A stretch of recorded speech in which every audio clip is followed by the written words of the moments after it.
औज़ुबिल्लाहि मिनश्शैतानिर्रजीम बिस्मिल्लाहिर्रहमानिर्रहीम। स्टूडेंट्स, उम्मीद करता हूँ आप सब ठीक होंगे। आज का हमारा टॉपिक जो है वो है प्रेजेंट इंडेफिनिट, जिसका मतलब है उर्दू में फ़ेल हाल मुतलिक। अगर आप इसकी डिटेल जानना चाहें तो इसकी डिटेल जो है हमारी पिछली वीडियो में मैंने बड़ी डिटेल के साथ इसको बयान किया है, उसको देखिए। उर्दू में अगर प्रेजेंट इंडेफिनिट की पहचान देखें तो उर्दू में इसके आखिर में, फ़िक्रे के आखिर में क्या होता है जी? ता है, ती है, ते है, ता है आता है। ठीक है, इसकी एग्जाम्पल्स मैंने लिखी है यहाँ पे कि उर्दू में लिखा होता है वो किताबें पढ़ता है। यहाँ पे ये देखें ता है, और दूसरे फ़िक्रे में देखें यानी यहाँ पे ता हूँ आ जाए तो वो भी प्रेजेंट इंडेफिनिट टेंस होगा। नेक्स्ट फिक्रा देख लें। अब यहाँ पे ती हैं भी आ सकता है, यहाँ पे ते हैं। इट्स मीन के फिक्रे के आखिर में ता है, ती है, ते हैं आता हो या ता हो आता हो तो वो फिक्रा कौन सा होगा? प्रेजेंट इंडेफिनिट का। अब अगर इसकी इंग्लिश जो मेथड है उसको देखा जाए, उसमें वो कहता है कि जब इसके डिफरेंट दो तरह के सेंटेंस बनेंगे। एक सेंटेंस जो है उसमें इंग्लिश मेथड डिफरेंट होगा, उसमें हेल्पिंग वर्ब जो है वो यूज़ नहीं होगी, और दूसरा जो मेथड है यानी जब इंटेरोगेटिव या नेगेटिव में जाएंगे तो उसमें हेल्पिंग वर्ब यूज़ होगी। उसमें कौन सी हेल्पिंग वर्ब यूज़ होगी? डू और डज जो है वो हेल्पिंग वर्ब यूज़ होगी। बात क्लियर होगी? बाकी अगर सिंपल सेंटेंस या एफर्मेटिव सेंटेंसेस की बात करें तो उसमें हेल्पिंग वर्ब जो है वो यूज़ नहीं होगी। अगर हम उसके मेथड पे चले जाएं कि किस तरह फिक्रा बनेगा, तो उसका मेथड ये है। इसके भी दो तरीके हैं, दो तरह के सिंपल और एफर्मेटिव सेंटेंस जो है दो तरह से इसमें वर्ब यूज़ होती है। अब देखिए मैं आपको समझा देता हूं कि एक ऐसा फिक्रा जिसका subjective I, we, they, you या प्लूरल नेम हो। बात समझ आ गई? तो उस फिक्रे के अंदर वर्ब की फर्स्ट फॉर्म जस्ट इस्तेमाल होगी, यानी पहला उसका सब्जेक्ट होगा, दूसरा just first form of verb इस्तेमाल होगी और साथ ऑब्जेक्ट इस्तेमाल होगा। लेकिन अगर किसी फिक्रे के जो सब्जेक्टिव है उसका ही है, शी है, इट है या सिंगुलर कोई नेम आ जाता है, तो उसके साथ वो कहता है सब्जेक्ट भी आएगा, वर्ब की फर्स्ट फॉर्म भी आएगी, प्लस एस या ई एस का इजाफा होगा।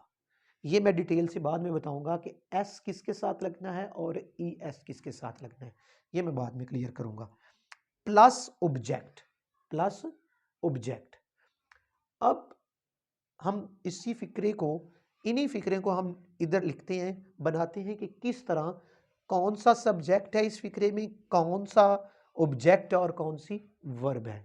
यहाँ पे देखें वो किताबें पढ़ता है, यहाँ पे जो वो है वो सब्जेक्ट है यानी इसका मानी है ही, और किताबें यहाँ पे वर्ब कौन सी है, यानी वर्ब क्या चीज होती है? वर्ब का मतलब है किसी काम का, उर्दू में कह सकते हैं किसी काम का करना, होना या सहना को वर्ब कहते हैं।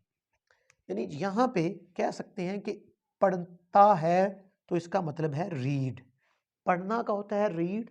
तो हमने ये रूल पढ़ा है कि ही, शी, इट या सिंगुलर अगर होगा तो उसके साथ हम क्या लगाएंगे? एस या ई एस का इजाफा करेंगे। तो ही जो है ये सिंगुलर है तो हम वर्ब के साथ, अब हमारा यहाँ पे रीड तो होगी इसकी वर्ब, तो ये भी इसमें ऐड करना है सिंगुलर के साथ, तो यहाँ पर हम एस लगा देंगे, रीड।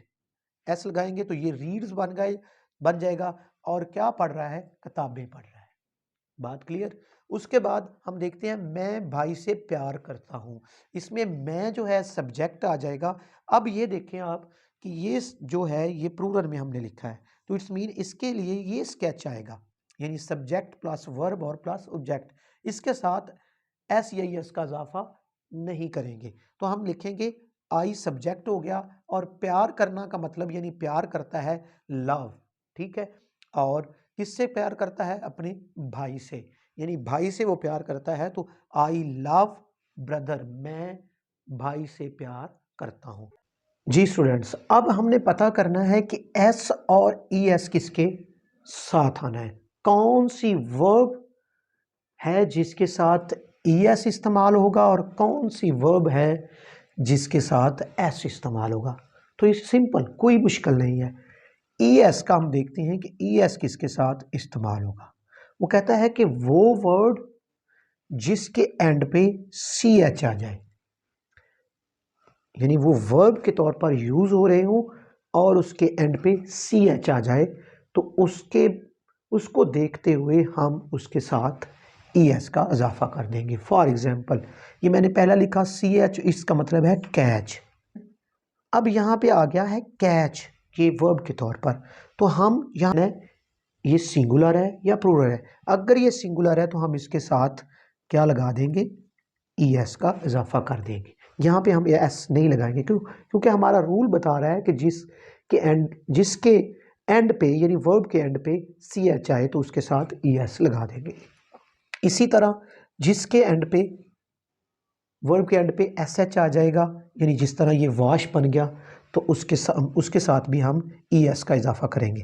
जिस तरह ये देखिए शी वाशिज, एस एच आया तो हमने ई एस लगा दिया, तो ये क्या बन गया? She washes the clothes. इसी तरह अगर हम देखें तो डबल एस यहाँ पे उसका लिखा नहीं है, जिस तरह हम कहते हैं प्रेस, मिस, डिस्कस, बहुत सारे अल्फाज हैं, यानी इस तरह के अगर अल्फाज आ जाएंगे तो क्या हो जाएगा?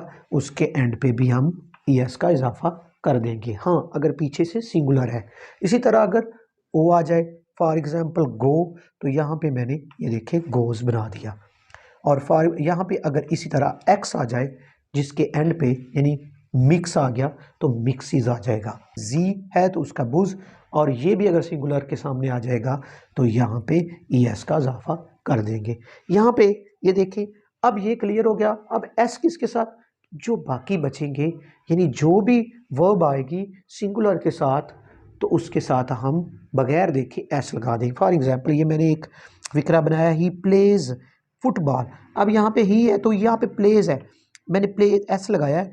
क्यों लगाया? क्योंकि यहाँ पे मैंने देखा कि ये वाई जो है इस रूल के अंदर शामिल नहीं है, तो हमने क्या लगा दिया? एस लगा दिया।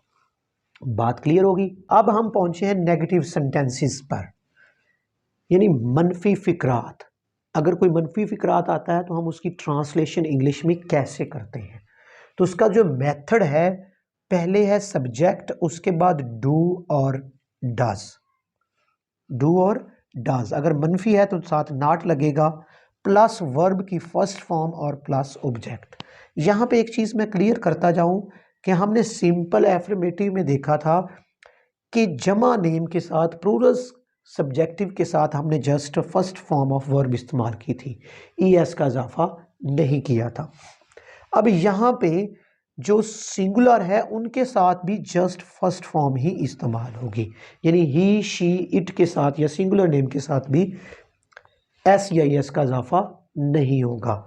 यहाँ पे देखते हैं, जो अगर हेल्पिंग वर्ब की बात करें तो इसका हेल्पिंग वर्ब जो है नेगेटिव में आके डू और डज इस्तेमाल होगा। यहाँ पे मैंने क्लियर किया है कि ही, शी, इट और सिंगुलर के साथ डज और आई, वी, यू के साथ डू इस्तेमाल करेंगे। और यहाँ पे एक चीज़ और मैंने क्लियर की है कि एस और ई एस का इजाफा जो हम कर रहे थे सिंगुलर के साथ सिंपल सेंटेंसेस में, वो अब यहाँ पे क्लियर कर दिया गया है, ख़त्म कर दिया गया है। यहाँ पे आप इंग्लिश मेथड को देखते हुए एक फ़िक्रा है उर्दू का कि असलम अपने दांत साफ नहीं करता, तो असलम हमने यहाँ पे इसका इंग्लिश मेथड देखें तो असलम सब्जेक्ट आ जाएगा, उसके बाद डू या डज नॉट हमने यहाँ पे देखना है कि डू किसके साथ आना है, आई हुई। तो यहाँ पे असलम जो है वो क्या है, सिंगुलर है, तो सिंगुलर के साथ हम क्या कर रहे हैं, डज लगा रहे हैं। Does not clean his teeth, ठीक हो गया। उसके बाद हमारे पास आई, अब हमने सब्जेक्टिव देखना है कि आई इधर है तो उसके साथ डू है, तो हम यहाँ पे डू लगाएंगे आई के साथ। Do not like this boxing, boxing जो है वो पसंद नहीं करता। इसी तरह यू अगर देखा जाए तो यू के साथ हमने यहाँ पे देखा है कि डू आता है, you do not run this factory. इसी तरह good friends do not cheat, यहाँ पे गुड फ्रेंड क्या है, जमा है, तो इसके साथ हम डू इस्तेमाल करेंगे। इसी तरह अगर हम इंटेरोगेटिव यानी सवालिया फिक्रात को देखें तो उसमें क्या जो है पहला लफ्ज़ आ जाएगा, क्या वो काम करता है, क्या वो सबक याद करता है, क्या वो नहाता है, क्या वो गाता है, जो भी आ जाए तो उसका जो पहला लफ्ज़ होगा उर्दू में वो क्या होगा। तो इसी तरह उसका जिस तरह हमने यहाँ पे भी डू और डज जो है हेल्पिंग वर्ब इस्तेमाल होंगे सवालिया में, इंटेरोगेटिव में तो पहले डू और डज इस्तेमाल होंगे, उसके बाद सब्जेक्ट और उसके बाद वर्ब की फर्स्ट फॉर्म।